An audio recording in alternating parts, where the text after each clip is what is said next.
And let's now take you to the Chinese capital, Beijing, where African heads of state have arrived in the numbers ahead of the China-Africa Cooperation Summit. President Cyril Ramaphosa is among them and spent most of yesterday on a state visit at the invitation of President Xi Jinping. Newzroom Afrika business editor Xolani Mbanjwa witnessed those exchanges and joins us now live for more details around this and everything that has unfolded. Xolani, a very good morning to you. Thank you so much for making time for us this morning. Quite a lot happening yesterday between our government officials as well as the Chinese counterpart. Take us through all of that, and also considering that this state visit also comes at the back of another state visit when Xi Jinping was attending the BRICS summit. Has there been anything fruitful that has come out of these discussions, the latest ones?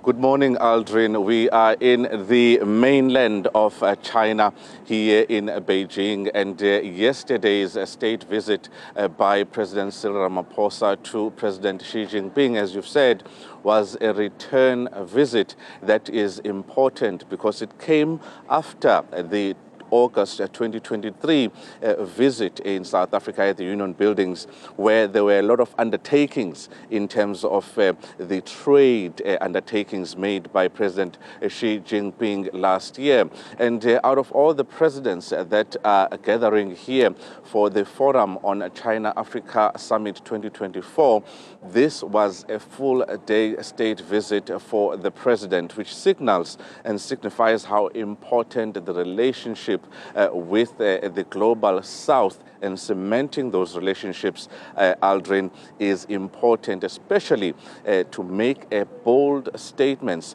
after the government of formation there of national unity. So it's quite an important one where some 8 agreements and protocols were signed, particularly on agriculture and also science and technology.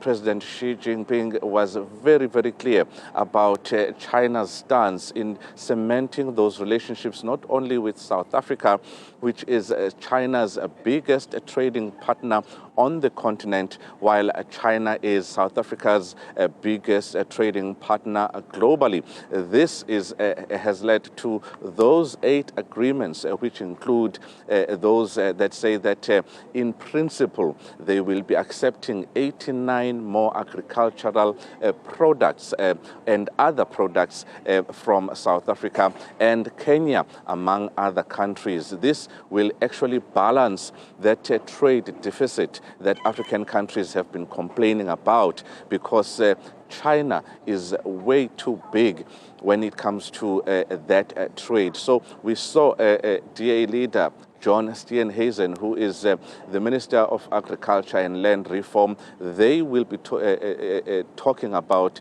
things such as cooperating on the prevention of foot and mouth disease. And also we heard from the Minister of Electricity, Dr. Cyril Ramaphosa, about the need to integrate China in South Africa's energy mix and transfer the skills so that the infrastructure that we are building in South Africa, when it comes to solar and wind energy, we have the people back home to maintain that kind of infrastructure. There were many, many other bilateral and trade agreements, but yesterday was significant, Aldrin, because it elevated the agreements and the relationship with the Red Dragon. They've had strong and deep connections between South Africa and China, but yesterday's meeting, those bilateral relations, the kind of deals that were signed, really will take South Africa's economy to the next level. The focus now shifts to the China-Africa Cooperation Summit, or FOCAC. And I remember with the last FOCAC in 2021, there was a commitment that was made by China to increase the number of goods that it purchases from African countries, around 5.4 trillion rand that China said it will spend. That hasn't happened. What do we expect to happen this time around?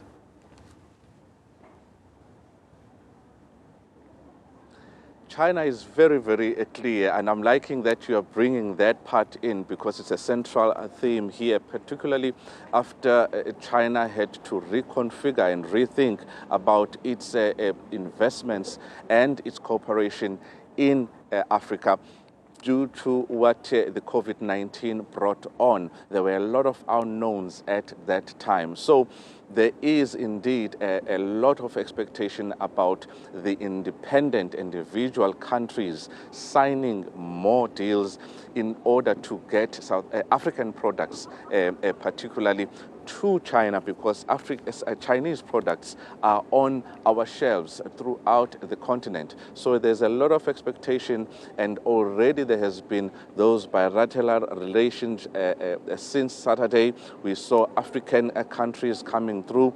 There are a lot of African heads of state here. This is the biggest gathering of African heads of state outside of Africa. And this is bigger than African heads of state that you would find, for example, in the United Nations. So Togo is here, Djibouti is here, Kenya, Malawi. We know that President Cyril Ramaphosa is going to stay here until Friday. And there is a lot that is expected when it comes to reconfiguring or cementing those relationships, not only culturally, but making sure that African countries do not just send raw materials, resources and minerals to China, but there is some form of beneficiation. And of course, we know that the African Continental Free Trade Area is a big economic boost for the African continent. But nothing is going to happen with AfCFTA because there is a lot of infrastructure that has to be built in terms of railways, in terms of roads, in terms of airports and ports in order to make that trade happen. And this is when countries like China are expected to come in to support African countries to make sure that when you currently want to export to Ghana, your container, it doesn't take 3 months to get to Ghana, which is much more closer. But it takes 3 months still because of that lack of infrastructure. But this is what President Cyril Ramaphosa had to say about the support of each other's policies as far as China and South Africa are concerned. As our history demands, South Africa will continue to pursue progressive internationalism. We remain committed to the One China policy. Our two countries share many common objectives. Building on the firm foundation of solidarity, we continue to provide support in promoting our interests, those of the African continent and the Global South. I'm confident that we will have the opportunity to openly exchange views on many issues regarding our political, economic, and technical cooperation.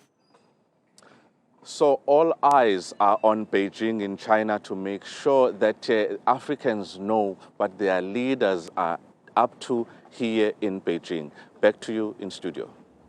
Thank you so much. Our business editor there, Xolani Mbanjwa, joining us from Beijing.